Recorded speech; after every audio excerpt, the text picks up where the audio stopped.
You are a Democrat. You are a member of the House of Representatives. Has the left betrayed the people? Has your party betrayed its base? Yes, what was the name of the individual from your story? Guido. Guido. It's funny that you asked this question because... Is the mic working? Is the microphone on? Okay, thank you.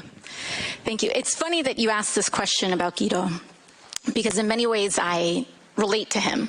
I share many aspects of his story. I was first elected when I was in 2018, and I was a waitress in New York City.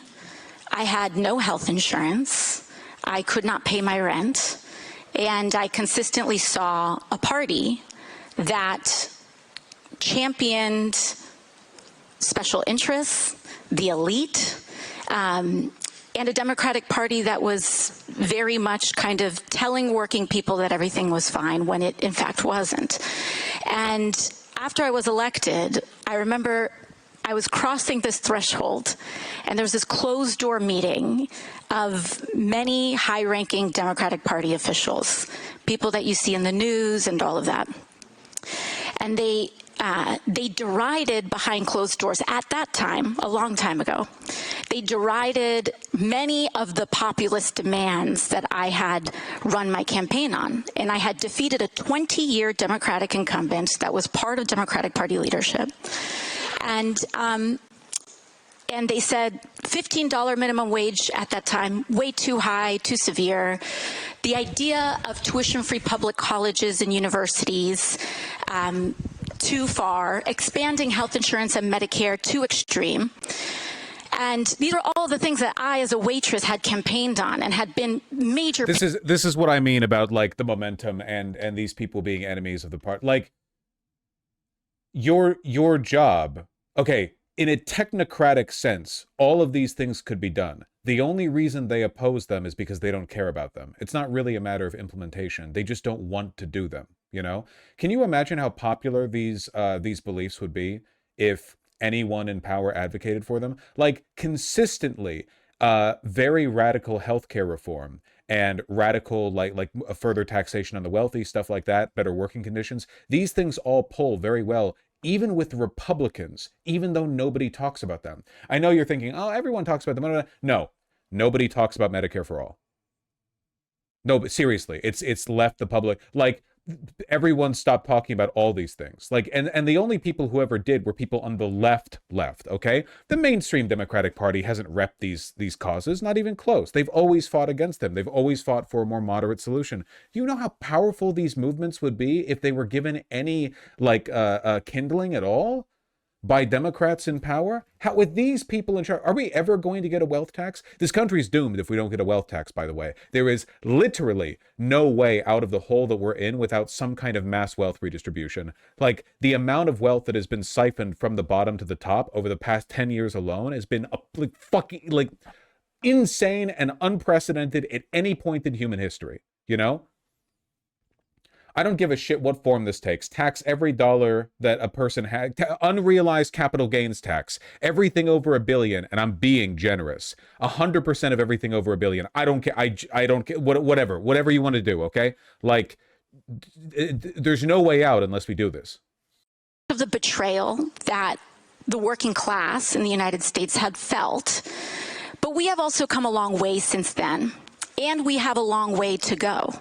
The United States right now is experiencing a political pendulum, and depending, really, the party that is seen most as betraying the working class tends to be the governing party in this moment. Right now, that happens to be the Republican majority. But really, what we are seeing over the last 8 years, I think, has been a growing recognition that of those past errors that go back, that include military interventionism in the Iraq War, that include a recognition of NAFTA as a failed policy for many rural and working class communities. But really, it's the Democratic Party, lol. Well, the big problem is that Republican voters don't actually care about being happy. They just want black and brown people to suffer. Like, they are in it for the culture war grievance, you know? All of the, we're going to make groceries less expensive shit, they don't give a fuck about that. Whereas,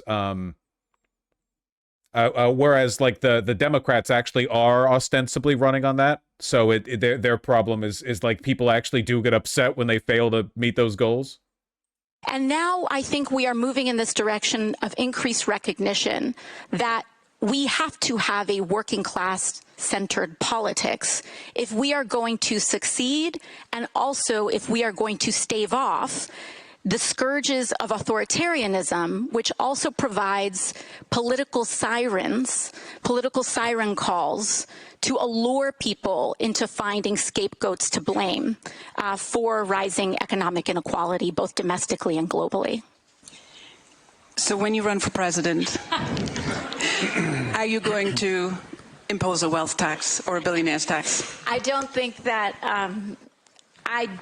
I don't think that anyone, and that we don't have to wait for any one president to impose a wealth tax. I think that it needs to be done expeditiously. All right, cute. Just say yes. Well, she said yes to the wealth tax point. I mean, you know, take what you can get. Yes, that's absolutely right. You know, I think one of the connections and relationships that is under discussed, particularly in the security space, is the fact that I believe we're seeing an economy, across economy around the world, including in the United States, that extreme levels of income inequality lead to social instability and drives, in a sense, in... I'm legit shocked by how much of Ash's chat trusts AOC. I mean, my problem with AOC isn't that I think she doesn't really want a wealth tax. I think she does. I think she's just kind of weak and capitulates too hard. Like, the big battle that she should be fighting right now is against the Democratic Party, because the Democratic Party is so insanely weak and obstructionist and unwilling to push for what they need to push for to improve this country. But, you know, she seems like a little bit unwilling to. Authoritarianism, right-wing populism, and very dangerous domestic internal politics. And that is a direct outcome of not just income inequality, but the failure of democracies over decades to deliver. The failure to deliver higher wages, the failure to rein in corporations. You know, the point was just made about antitrust. In the United States, antitrust is such a foundational bedrock value, not just because the ascent of monopolies create the abuse of power in corporations and market power, but there is a level of market concentration and corporate consolidation where a massive company can get so big that its consolidated power can rival that of nation states. In democracies, we have elected leaders, and in massive corporations that then begin to consume the public sector, gobble up these spending, they start to call the shots. And we're starting to see this with some of the billionaire class throwing their weight around in domestic politics and in global politics as well. So it is of utmost urgent priority that we get our economic houses in order and deliver material gains for the working class, or else we will fall to a more isolated world governed by authoritarians that also do not deliver to working people. There's no counter pressure against wealth concentration? No, there really isn't. The Democrats are really not, like, broadly, really not committed to that position. All the power in the world, it's like fighting gravity, man. All the power in the world is pulling towards concentration. And like, the most we get is inept, half-hearted gesturing in the other direction. It's not close to what needs to be done. But most of the people at that conference like authoritarianism, right? At the Munich Security Conference? Nah, this is mostly like, I don't know, bureaucrats, liberal technocrats, you know, EU types. There's a reason it's held in Munich.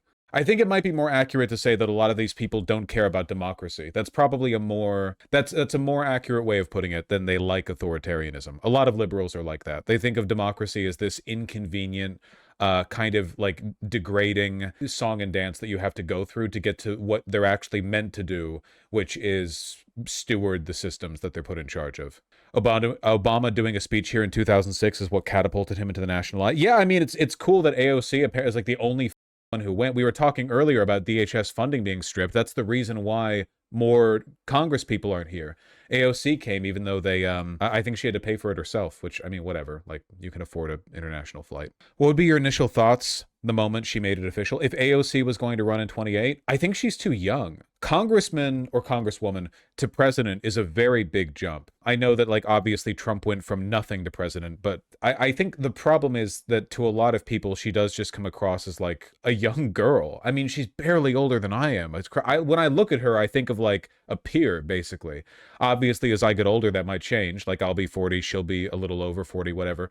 I don't know. The American people do also seem to have a pretty big bias against the like female presidents in a specific way, like not necessarily in like a racial way.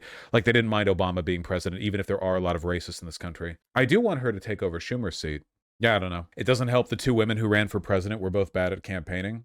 Yeah. Also, like, I don't know, man. She really needs to start taking the fight to the Democrats. I am sick and tired of Democrats being unwilling to go after each other. Like, Donald Trump whipped the entire Republican Party into shape. He tore through his opponents in the 2016 Republican primaries and bent the entire party into shape, threatened them just to get what he wanted, and it ended up making the party stronger. Obviously, they all folded behind a lunatic autocrat, but like a party united behind that cause ended up being more politically effective than a party sort of like inept and bickering. Stuff like this confuses me. How are Hakeem Jeffries and Chuck Schumer allowed to be the minority leaders in both houses of or both halves of Congress when they're both not liked by the American people, by Democrats? Why?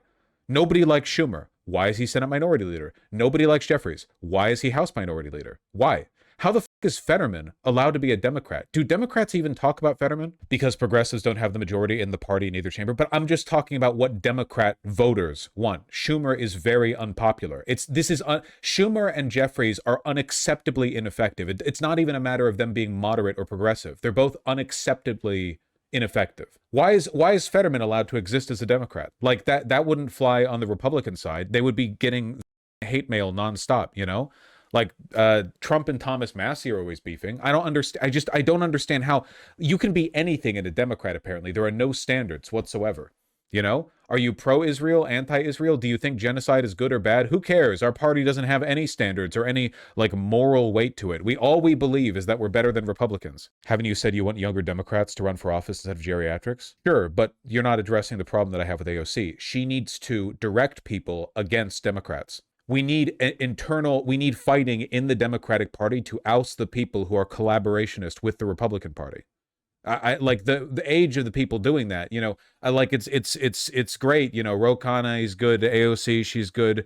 Rashida Tlaib, Ilhan Omar. It needs to go beyond just them personally being good. I need them to start applying like upward pressure. AOC doesn't even like criticize these people. You know, I don't. Like, why can't AOC, who is very popular with a lot of people, say, I know ICE, and I think it's disgusting that Senator Schumer did X. I oppose Y, and I think it's terrible that these people in the Democratic Party don't see this as an issue as well. Like, what? Like, what's wrong with that? Like, what? It's not like she's going to lose her seat in re-election, you know? Did she used to? I feel like she used to. She does it less now, but I think she could be doing it now, Masaigu. She could be pushing people against these. She needs to, it's not enough to just endorse the progressives. You have to go after the centrists. They're evil people. She won't be put on any committees? Well, okay, yeah, because she's not a threat to them. Like, that's kind of, you know, they won't let her on the committee seats unless she neuters herself politically. Well, I would rather her be off the committee and be politically effective. I don't know what she's doing right now.